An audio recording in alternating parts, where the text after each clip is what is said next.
Pickle, let's go back at the Wayback Machine. Because back in August of 2020, so about a year ago. August 25th was the exact date you said. August 25th, I did a segment here in this very chair. Fact. I was either fatter or skinnier than I am now. Who's to say? We can figure that out. And I made 5 bold predictions for the 2020 Texas high school football season. And I went back and I watched this segment. And I started it off by saying that I wasn't going to comment on, like, whether or not we were going to finish the season. Right. Things like that. This was a COVID-less segment that we needed. More or less a COVID-less segment, right? Is what I did. I did 5 bold predictions for the 2020 Texas high school football season. Because people love lists and people love takes. And so this was a list of takes. Hot takes at that. Hot takes. So I put out 5 bold predictions. Let's see how I did. All right. We'll start with the first bold prediction, which was that home teams will enjoy less of an advantage in 2020 than they did in previous years. Now, this is honestly a poor prediction in the sense that it's not really measurable in any sort of easy way. Yeah, I was going to say easy way is the thing there. Yeah. So there's no real way to go through and look at how home teams did in Texas high school football in 2020. There's just not. Let me rephrase. I could, but I would have to quit my job and do it full time for about a month. Yes. There's just a huge amount of data that you have to sift through and find some sort of way. Mm-hmm. So there's no real way to do it in any sort of easy way. The only way that we can judge this would be, I think, anecdotally. Mm-hmm. And you, Pickle. What do you mean, you people? You were on. I said you, Pickle. You, Pickle. You were on sidelines across the state at games. Here's my question. Mm-hmm. Did you feel like home teams enjoyed less of an advantage in 2020 with of course, the crowd restrictions and just kind of the general vibe of like, oh my gosh, what are we doing? Mm-hmm. Did you feel like they had a less of an advantage in 2020? I do. I definitely do. I think the crowd restriction played a lot into that. I think the prime example of this would be if you go back in your memory banks here. Do you remember I covered Allen and Atascocita, mm-hmm. and I put that picture on Twitter saying how awesome it was, how well the Allen student section was doing social distancing. Mm-hmm.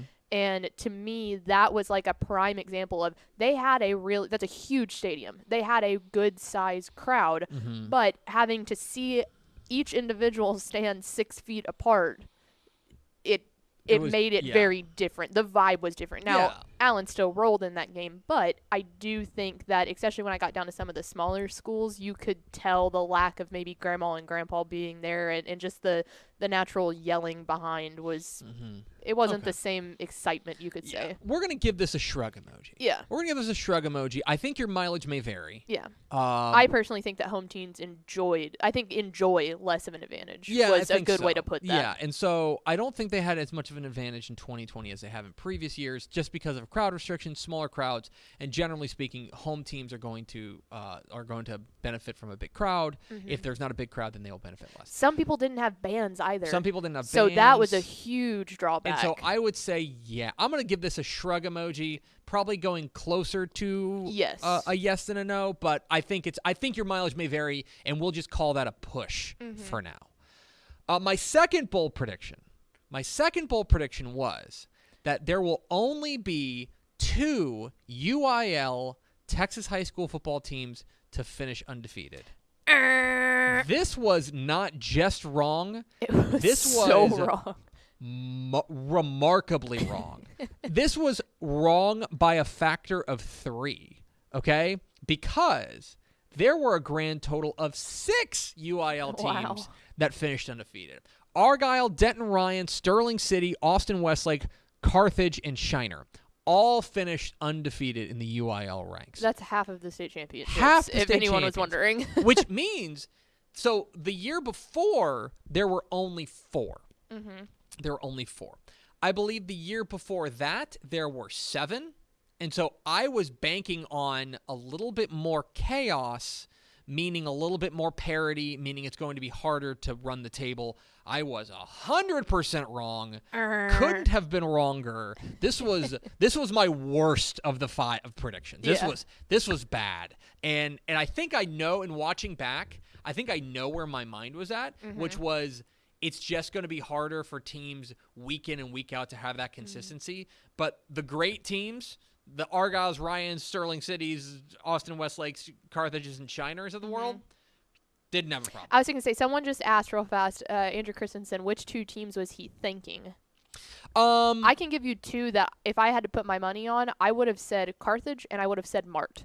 Yeah. If you wanted me to ask going into the season, Carthage and Mart would have been my guess. Carthage and Mart, I think Ryan had a good chance. I think Argyle had a good chance, although we didn't really know with La Vega kind of looming, and they were going to have to play them twice. And this isn't saying state champion. This is just saying undefeated. Like I would have said Carthage and Mart. So you are, but that's kind of where I'm at. So 100% wrong. Couldn't have been wronger. Big thumbs down for me. Never listen to me. Number 3. I predicted that there will be 2 first-time UIL Texas high school football state champions. Bring. And in fact, I undershot it. You did. If you want to call this wrong, I guess you could.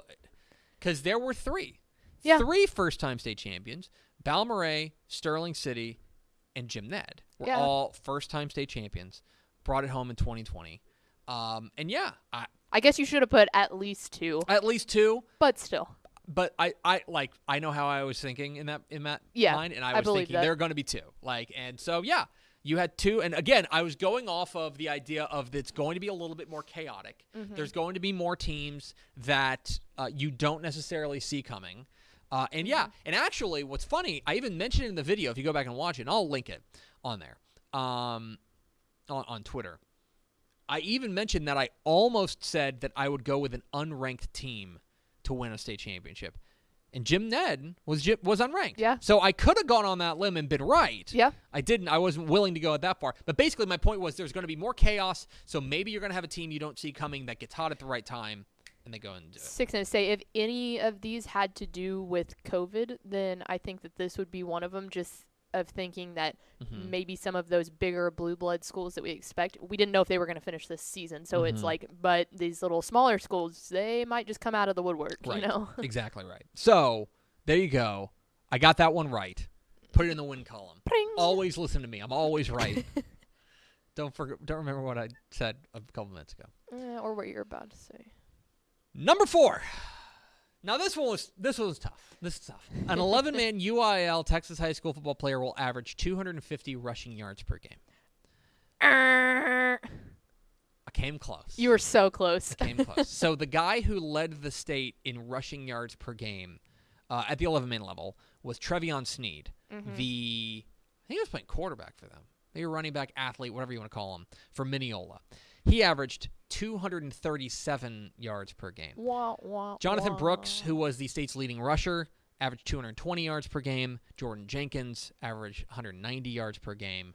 But the leading rusher in yards per game was Trevion Sneed at 237. And I was not able to get to that 250. So close. Stinks. And I'm just going to, you know what? I'm going to blame that on COVID, too. No, it's fine. I'm just going to blame it on COVID. No, sir. That one has nothing to do with COVID. I know. But, Trevion Sneed was the state's leading rusher in yards per game. That was 237. That was a miss. So we're back to never listen to Tepper now ever. Never listen to me. I've never been right about anything. And finally, my 5th prediction, my 5th bold prediction was that the Friday night rule, the Friday night broadcast ban, would be permanently lifted in 2021. Bring. So this comes with a little bit of an asterisk because I think technically the UIL has not permanently lifted it. I think it's a year-to-year thing, but they have lifted it again for 2021. I'm going to put that in the win column. Yeah. Y'all can just fight me over it on the semantics part of it. I think, but basically my thought was that when they lifted the Friday night rule, and allowed games to be broadcast live on Friday nights, I think my thought process was everybody's going to realize, or the powers that be are going to realize, that there's still a huge appetite for Texas high school football. Yep. people still want to go to the game instead of watching it on TV if they have that opportunity, if they or watching it on their stream or however, and that they are going to that basically administrators and coaches and school districts are going to say, we want to keep doing this. And that is pretty much exactly what's happened. Yep. Now, they have not, as I mentioned, they haven't permanently lifted it. Right. But the wind seems to be blowing in one particular way.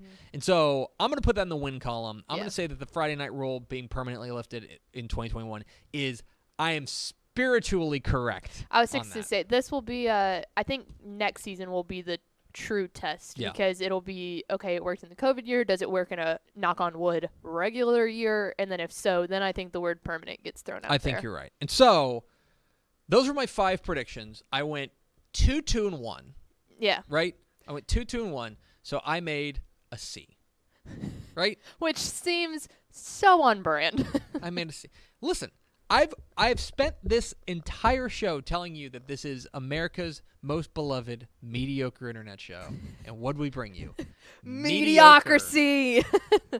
Mediocrity. Mediocrity, whatever. Mediocrity is an excellent. That's a really good pickleism, though. So there you go. I went 2-2-1 on my 5 bold predictions.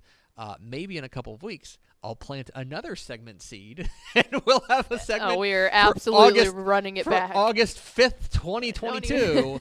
But yeah, my 5 bold predictions, I think I did meh, which is pretty on brand. C's get degrees. Darn right. Hey, thanks for watching this clip here on YouTube. If you like this kind of stuff and you want more of it, make sure you subscribe to our YouTube channel. And remember, you can watch us live every weekday at noon at TexasFootball.com, Facebook, Twitch, or here on YouTube. And if you want more of the best coverage of football in the state of Texas, check out TexasFootball.com and become a Dave Campbell's Texas Football Insider at TexasFootball.com/subscribe.